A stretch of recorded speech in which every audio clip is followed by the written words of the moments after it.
नमस्कार। बिहार में 2 विधानसभा सीटों के उपचुनाव हो रहे हैं। वैसे 6 राज्यों की 7 सीटों पर उपचुनाव हो रहे हैं। 3 नवंबर को उसके लिए वोट डाले जाएंगे। बिहार की 2 सीटें हैं और दोनों सीटें बहुत महत्वपूर्ण हैं, लेकिन उन दोनों सीटों के नतीजों से ज़्यादा महत्वपूर्ण वो घटनाक्रम है जो इन उपचुनावों के साथ शुरू हुआ है। और इसकी शुरुआत मुख्यमंत्री नीतीश कुमार के एक बयान से हुई है। वो उपचुनाव में प्रचार के लिए नहीं जा रहे हैं।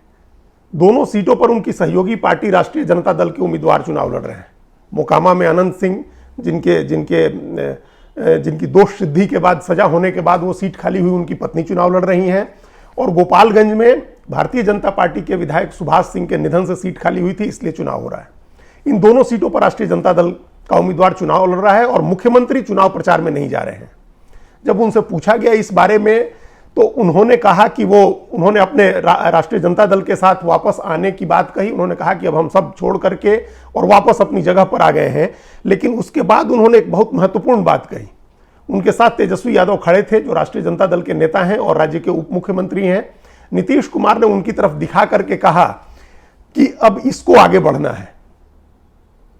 तो ये बहुत बड़ी बात थी और इसका अर्थ समझने की जरूरत है। तेजस्वी यादव को आगे बढ़ना है, ये बात नीतीश कुमार ने कही। तो इसका मतलब है कि नीतीश कुमार, इसका मतलब यह है कि तेजस्वी यादव को सिर्फ अपने पिता लालू यादव की विरासत लेकर के आगे नहीं बढ़ना है, या सिर्फ राष्ट्रीय जनता दल को लेकर के आगे नहीं बढ़ना है।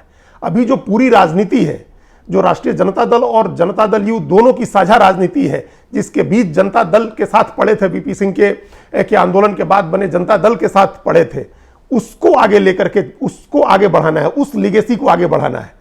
मंडल की जो राजनीति लालू यादव और नीतीश कुमार ने एक साथ 90 के दशक में शुरू की थी, जिसमें शरद यादव भी थे, उस लीगेसी को आगे बढ़ाना है, उस राजनीति को आगे बढ़ाना है और उसके वारिस तेजस्वी यादव हैं। ये बहुत साफ शब्दों में नीतीश कुमार ने इसका संकेत दिया। उन्होंने जब तेजस्वी यादव की तरफ दिखा करके ये कहा कि अब इसको आगे बढ़ना है। तो ये एक तरह के राजनीतिक एकीकरण की शुरुआत है। ये पहला संकेत है जो नीतीश कुमार ने दिया है। और इसके बाद देर सबेर राष्ट्रीय जनता दल और जनता दल यू का विलय होना है। यह बहुत बड़ा घटनाक्रम होगा, बहुत बड़ी राजनीति होगी, बिहार की पूरी राजनीति को बदलने वाली चीज होगी। ये दोनों पार्टियां पिछले 32 साल से बिहार की सत्ता संभाल रही हैं। पहले जनता दल, फिर उससे अलग हुई ये दोनों पार्टियां, राष्ट्रीय जनता दल और जनता दल यू ने बारी बारी से बिहार में राज किया। पहले लालू यादव और फिर अब नीतीश कुमार मुख्यमंत्री की जिम्मेदारी निभा रहे हैं पिछले 32 साल से। अगर ये दोनों पार्टियां साथ आती हैं, जिसका बहुत साफ संकेत नीतीश कुमार ने दिया, उन्होंने कहा उनके ऊपर ये आरोप लगे, और प्रशांत किशोर जो कभी उनके साथ रहे थे, उनकी पार्टी के उपाध्यक्ष रहे थे, उन्होंने कहा था कि नीतीश कुमार भाजपा के संपर्क में हैं और कभी भी पाला बदल के भाजपा के साथ जा सकते हैं। उस बात का जवाब देते हुए, उसको खारिज करते हुए नीतीश कुमार ने कहा कि सारी पुरानी बातों को छोड़ करके अब हम साथ आ गए हैं, वापस अपनी जगह पर। और उसके बाद तेजस्वी यादव की तरफ इशारा करके कहा कि अब इसको आगे बढ़ना है। सो अब यह तय हो गया है कि दोनों पार्टियों का विलय होगा। दोनों पार्टियां मिलकर के एक पार्टी बनेंगी।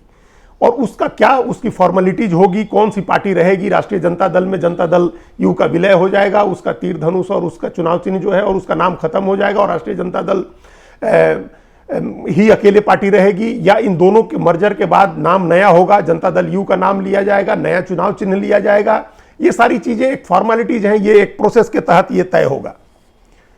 अब सवाल है कि ये काम कब होगा।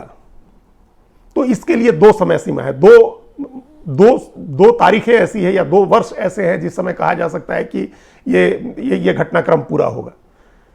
या तो 2024 के लोकसभा चुनाव के पहले ये घटनाक्रम पूरा होगा, दोनों पार्टियों का विलय हो जाएगा, या फिर 2025 के विधानसभा चुनाव के पहले ये काम होगा। 2024 के पहले दोनों पार्टियों के विलय की स्थिति तब बनेगी जब हालात अनुकूल रहते हैं नीतीश कुमार के राष्ट्रीय राजनीति में आने के।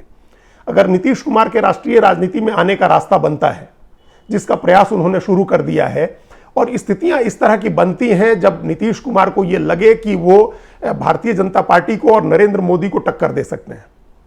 अगर आने वाले जो दिनों में विधानसभा के चुनाव हैं, इस साल के 2 चुनाव और अगले साल के 7-8 चुनाव हैं, इन चुनावों में विपक्षी पार्टियां किस तरह का प्रदर्शन करती हैं, बीजेपी का कैसा परफॉर्मेंस होता है, अपोजिशन पार्टियां एकजुट होती हैं या नहीं, उसमें नीतीश कुमार को नेता चुना जाता है या नहीं, इस तरह की चीजें हैं। अगर ये सब चीजें होती हैं कि अपोजिशन के लिए कोई संभावना बनती है और अपोजिशन नीतीश कुमार के नाम पर राजी होता है, तब तो ये 2024 के पहले विलय हो जाएगा और एक बड़ी पार्टी बना दी जाएगी और उस बड़ी पार्टी के राष्ट्रीय अध्यक्ष नीतीश कुमार होंगे और उस समय तेजस्वी यादव बिहार के मुख्यमंत्री बन जाएंगे। फिर वो अगले 1.5 साल या 2 साल सरकार चलाएंगे और तब चुनाव में जाएंगे 2025 के। अगर ऐसी स्थिति नहीं बनती है और नीतीश कुमार को लगता है कि उनका राष्ट्रीय राजनीति में उतरना उनके लिए बहुत फायदेमंद नहीं होगा, उनकी कोई छवि नहीं बन रही है या राष्ट्रीय स्तर पर वो नेतृत्व नहीं कर पा रहे हैं या अपोजिशन की पार्टियां उनका नेतृत्व स्वीकार करने के लिए तैयार नहीं हो रही हैं, तो फिर वो इस काम को टालेंगे। फिर ये काम 2025 के विधानसभा चुनाव तक टलेगा। उस चुनाव से ठीक पहले दोनों पार्टियों का विलय होगा, एक नई पार्टी बनेगी और उस पार्टी के राष्ट्रीय अध्यक्ष नीतीश कुमार होंगे और उसी समय तेजस्वी यादव को मुख्यमंत्री का दावेदार घोषित कर दिया जाएगा। उनको मुख्यमंत्री का दावेदार घोषित करके पार्टी चुनाव में जाएगी। तो ये 2 स्थितियां हैं। अगर नीतीश कुमार राष्ट्रीय राजनीति में अपनी बड़ी भूमिका के साथ आ जाते हैं, तब तो 2024 के पहले तेजस्वी यादव बिहार के मुख्यमंत्री बन जाएंगे और नीतीश कुमार एक विलय के बाद बने बड़े दल के राष्ट्रीय अध्यक्ष होंगे। अगर ऐसी स्थिति नहीं बनती है तो फिर तेजस्वी यादव को मुख्यमंत्री बनने के लिए इंतजार करना होगा। फिर 2025 के चुनाव से पहले उनको नेता बनाया जाएगा और उनके नेतृत्व में उनके चेहरे पर चुनाव लड़ा जाएगा। उसके पहले जो अपनी स्थिति है, अपनी पॉलिटिकल, जो ये दोनों पार्टियों के ग्राउंड लेवल पर जो जमीनी स्तर पर कार्यकर्ता हैं, जो इनका जातीय समीकरण है, उसको एकजुट करने का प्रयास चलता रहेगा ताकि जब मर्जर हो तो कोई बड़ा उलटफेर नहीं हो।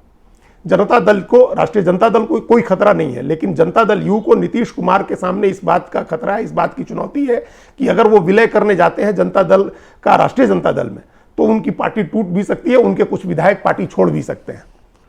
ऐसे कई लोग हैं जिनका समीकरण राष्ट्रीय जनता दल के साथ नहीं बैठेगा, जिनका जातीय समीकरण नहीं बैठेगा, जिनके चुनाव क्षेत्र का समीकरण नहीं बैठेगा, वो उस पार्टी के विलय में अपने को अलग थलग होता देखेंगे तो वो जनता दल यू छोड़ सकते हैं और वो फिर भारतीय जनता पार्टी के साथ जा सकते हैं। भारतीय जनता पार्टी इसका प्रयास भी कर सकती है।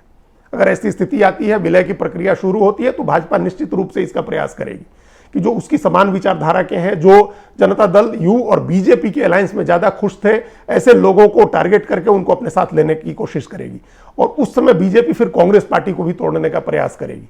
तब एक अलग किस्म का समीकरण बन सकता है, अलग किस्म का उलटफेर हो सकता है। इसलिए नीतीश कुमार को इस बात का ध्यान रखना है कि वो एकदम सही समय पर और परफेक्ट टाइमिंग के साथ और ग्राउंड लेवल पर अपना समीकरण बिठाने के बाद ही इस दिशा में आगे बढ़े। राष्ट्रीय जनता दल की जहां तक स्थिति है, तो वो उसकी स्थिति अभी सबसे मजबूत है और जब तक लालू यादव या उनका परिवार उस पार्टी की कमान संभाले हुए है, तब तक उसके टूटने की गुंजाइश है, उसकी संभावना बहुत कम है। जब राष्ट्रीय जनता दल के 22 विधायक थे, तब भी तमाम प्रयास के बावजूद उस पार्टी को नहीं तोड़ा जा सका था और अभी तो उसके 79 विधायक हैं और अगर इन दो विधानसभा सीटों के उपचुनाव में वो पार्टी जीतती है, जिसके चांसेस दिख रहे हैं, कम से कम एक सीट पर तो दिख ही रहा है, तो इससे स्थिति और मजबूत होगी तेजस्वी यादव की।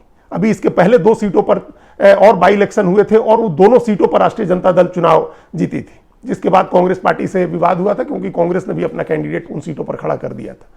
तो ये राष्ट्रीय जनता दल दो विधानसभा सीटों पर उपचुनाव जीत चुकी है और अभी 2 विधानसभा सीटों पर और उपचुनाव हो रहा है। अगर उसमें जीतती है तो इससे तेजस्वी यादव की भी स्थिति मजबूत होगी और वो राष्ट्रीय जनता दल की स्थिति भी मजबूत होगी। तो चिंता जनता दल यू को करनी है, नीतीश कुमार को करनी है, इसलिए वो टाइमिंग का ध्यान रखेंगे।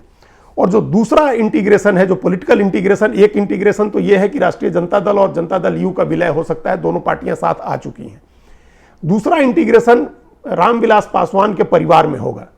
रामविलास पासवान के निधन के बाद उनकी पार्टी टूट गई थी। उन्होंने जो लोक जनशक्ति पार्टी बनाई थी उसके 2 हिस्से हो गए थे।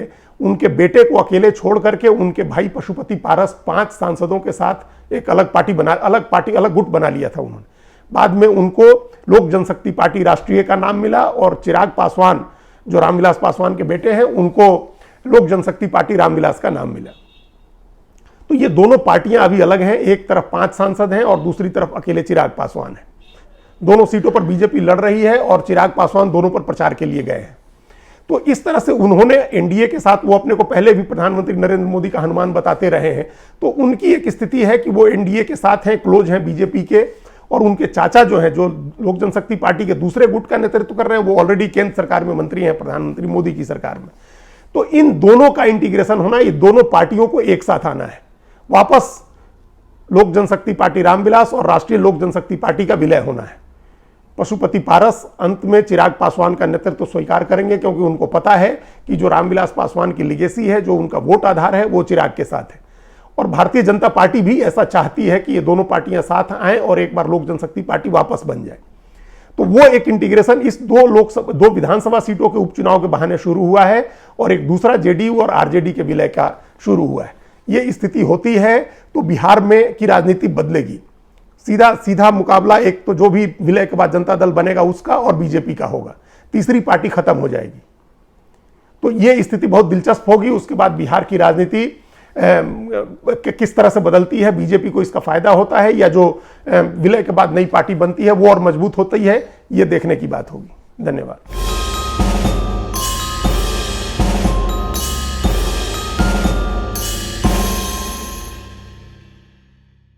कृपया हमारे चैनल के साथ जुड़िए, लाइक कीजिए, सब्सक्राइब कीजिए, बेल आइकॉन जरूर दबाइए।